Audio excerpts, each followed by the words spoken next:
My name is Thomas Crane, and something isn't quite right with my baby monitor.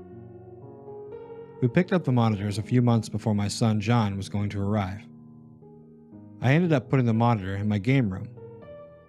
I've always been a bit of a night owl, and she's an early bird. I figured I'd put the monitor in there so I could play and still hear the baby if he woke up. The day had finally come, and our son John was born. There weren't any complications, though we were ecstatic. We spent 2 days in the hospital before they finally let us go home. I was definitely ready to get out of there and get some real rest at home. Everything seemed to be going well for a few days, and I was so tired that I really hadn't any reason to go into the game room. On the 5th day home, I finally had enough energy to play some games. I fired up my computer and made sure that the baby monitor was on. John was fast asleep in my room, so I wanted to make sure I could hear him in case he woke up hungry. About an hour into my game session, I thought I could hear my son whimpering a little. I walked down to the hall to my bedroom and didn't hear anything as I was walking that way. This wasn't really odd because he might just made a noise in his sleep. He did this a lot, but sometimes he ended up waking himself up with his whimpering. I gave him his pacifier, and that seemed to do the trick.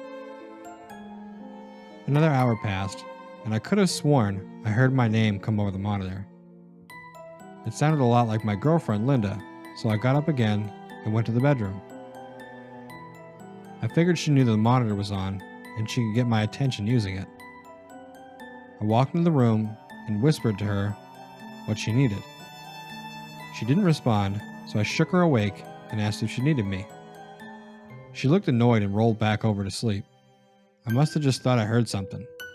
I checked on John, and he was doing fine.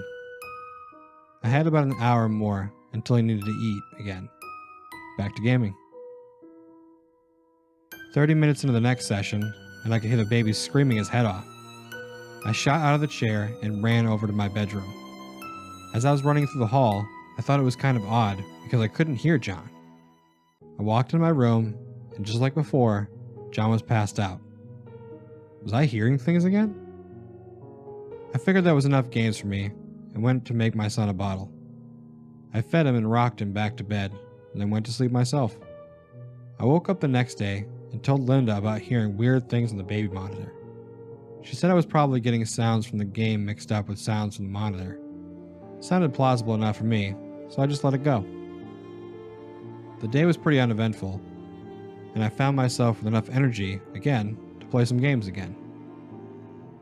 I turned on the monitor again and got ready for a couple hours of shooting pixels. 20 minutes in, I thought I could hear shuffling coming from the monitor, and figured I would see Linda in a minute. Our game room was right next to the bathroom, so I figured she'd just have to use it. A few minutes went by, and I could still hear the shuffling coming from the monitor. What the hell was she doing in there? I got up and walked to my room to see if she was okay. When I got in there, both her and John were passed out, and there was no sound at all. I walked back to the game room to see if the sound was still coming over the monitor. To my surprise, I could still hear the shuffling on the monitor. I ended up unplugging it and plugging it back in, and didn't hear anything coming from it. These weren't the most expensive things in the world, so I just figured they were just bugging out. I played for about another hour and didn't hear anything else come from the monitors. I fed John, and I went to bed. Yet again, I found myself with some free time at night and decided to do some gaming. A new game had just come out, and I wanted to check it out. About 2 hours in, I heard what sounded like Linda say, testing, and then her counting. 1, 2, 3, 4, 5, 6, 7, 8, 9, 10. At 10, I ran down the hall to see what the hell was going on. This time I wasn't nice about it, and I turned the light on immediately. Linda looked pissed and asked what the hell I was doing. I told her I said I heard her say test, and then she started counting. She said maybe she was talking in her sleep, and that's probably what I heard. I really didn't think that was the case, but I agreed. I fed my son, and I went to bed.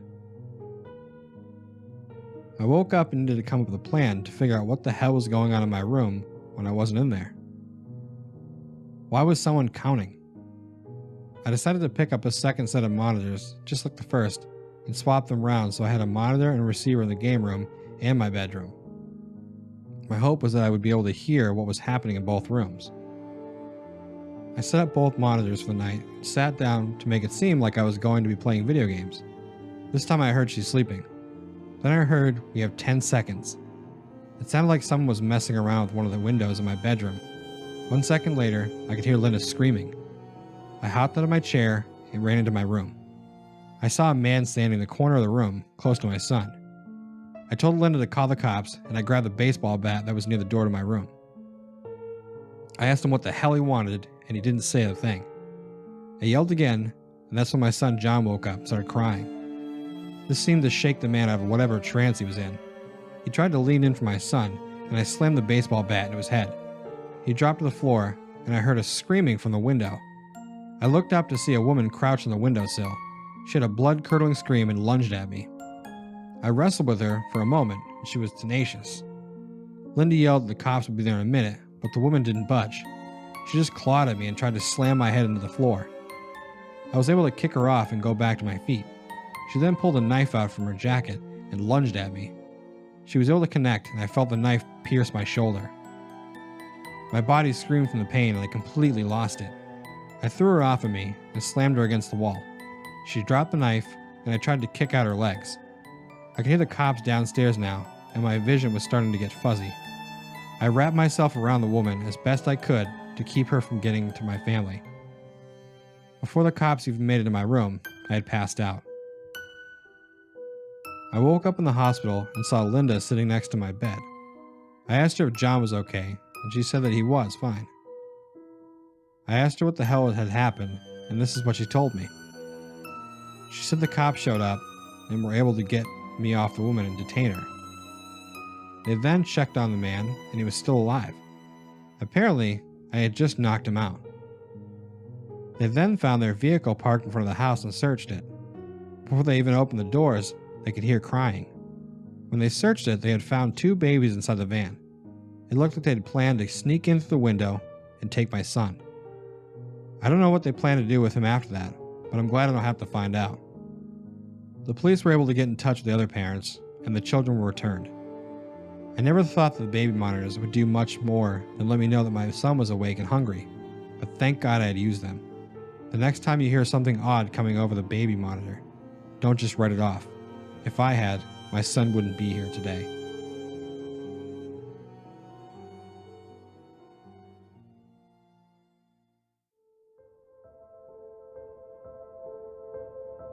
Thank you for listening, and I hope you enjoyed the story. Big thank you to the author for creating such an interesting and genuinely creepy experience.